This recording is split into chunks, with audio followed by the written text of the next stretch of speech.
Oya. Tinotenda ma. Changamira anonzi Rupande Oliver anakuya kudare. Ashora dare. Nyaya Patrick. Nyaya ndeyekuti ndinoda mari yangu. Iyo ndakashanda kwemakore 7. Venembo dzako chitupa nemari yedare.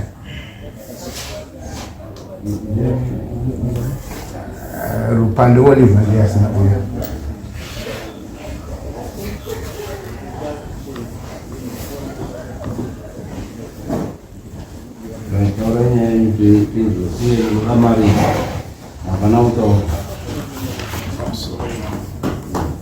Chokwadi umuntu akatichendera ese. Mbofu. Pamakore 7 wakashanda mari yako imali. 9,000 US.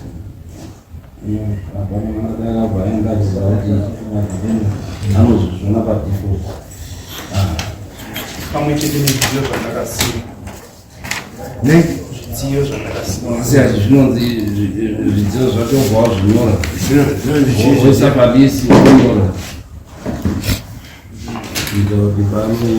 zviri palisi.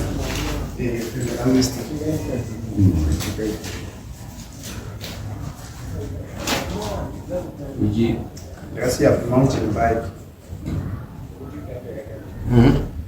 $100. Inoita zvokugadzira mabhasikoro. Ndakasiya maspares yangu $80. Spares. Maspares. Bhasikoro rinokosta 100. Maspares anokosta $80. Nehobhusi dzangu 2 dzebasi ndakasiya $16. Nebhachi 1 $6. 5 plates ebhutsu $50.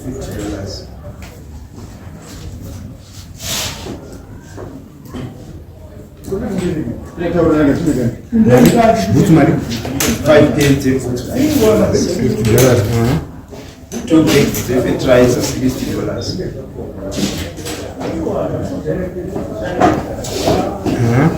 4 bags dzechibage $60.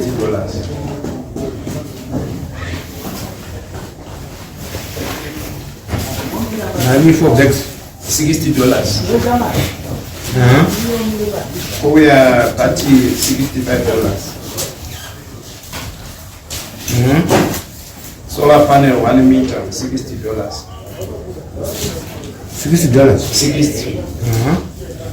Speaker $30.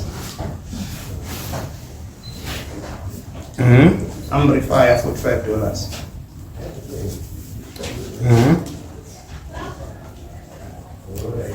Pushing tray $35.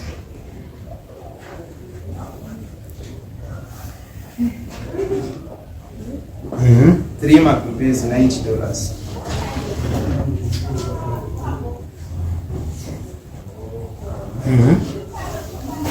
Kuzoyamba chadzewaka dzanzi mumabhegi handichazivi kuti dzakawanda zvakadini. Ndakangosiyawo zvakadaro. Ndoda wangu $40 chete.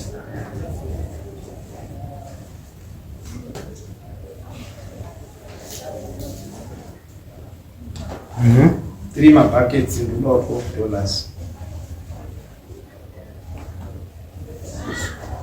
$12. $12. Then my dish 2 ewashing $9. $9. 4 mapoto $36.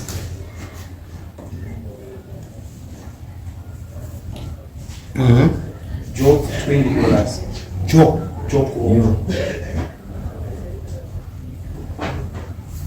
$20. Three matemu ndakasiya $15.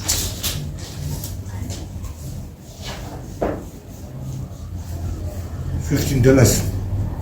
4 mapadza $12. 10 plates $10. Mapadza full bari 10. Plates 10 maplates $10.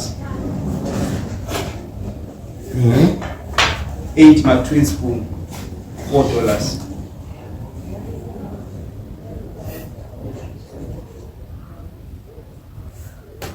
$4, 3 migoti $3.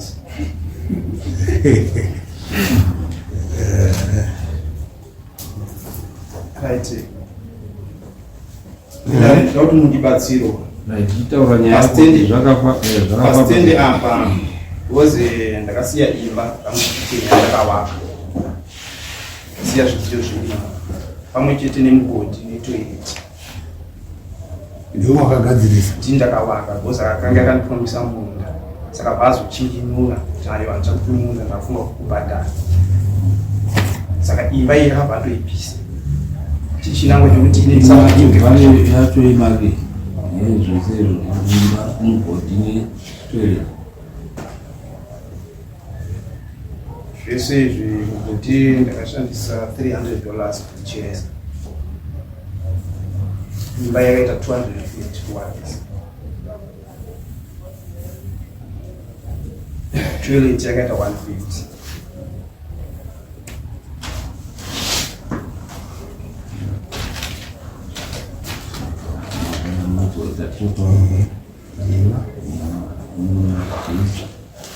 wakaisa total kudara ipapa total handina kuisa ndakangolista zvinhu kuisira total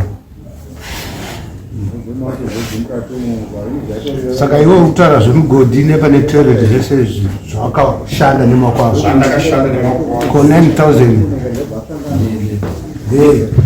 bhozi ndaichengeta huku mbudzi matoki dzimwe mabhureras bhozi aindi kushanda uchishandira chistendi ndiwo pane pega saka akazochinjinura mushure kuti amangana nyaya dare rekwachifunza rikati suduruka handina kuziva kuti vane medzi yekuti ndichitosuduluka ukuwapisa chiimba iyo saka kana sendi raatandi papa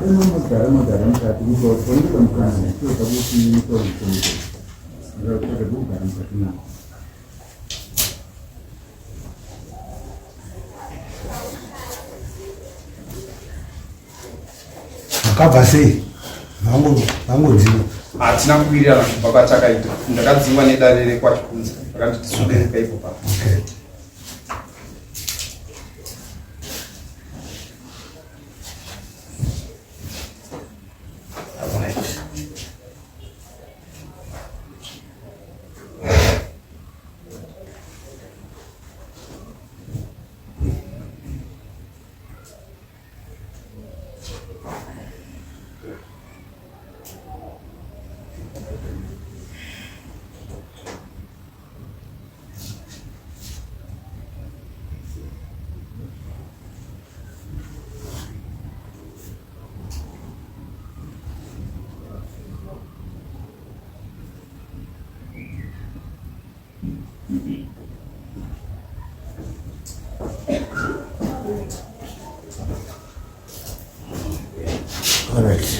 akakuinga default judgment yekuti haana kuuya taratonga kuti akudzorere 9000 dzese mari macost izvo macost ako macost ndokwira ekuna kudera dola kuenda dola kudzoka $103 usiku kumangara ndakashandisa $3 svondo rapera ndikashandisa $3 zvanyaya yazopinda mudare ndikadzoka asi zvakare ndikashandisa $3 saka 9 plus masamon $35 plus 10 45 plus 9 45 plus 9 which is $54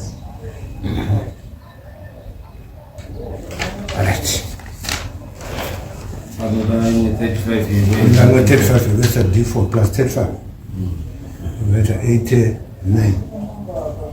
ndosaka 90 saka pachadiwa kuti ne35 ekuendesa d4 kuti andione vatongera tamiita nezvouri kuda kwaari nenguva yaanofanira kuti azvibhadhare izvozvo kana akasabhadhara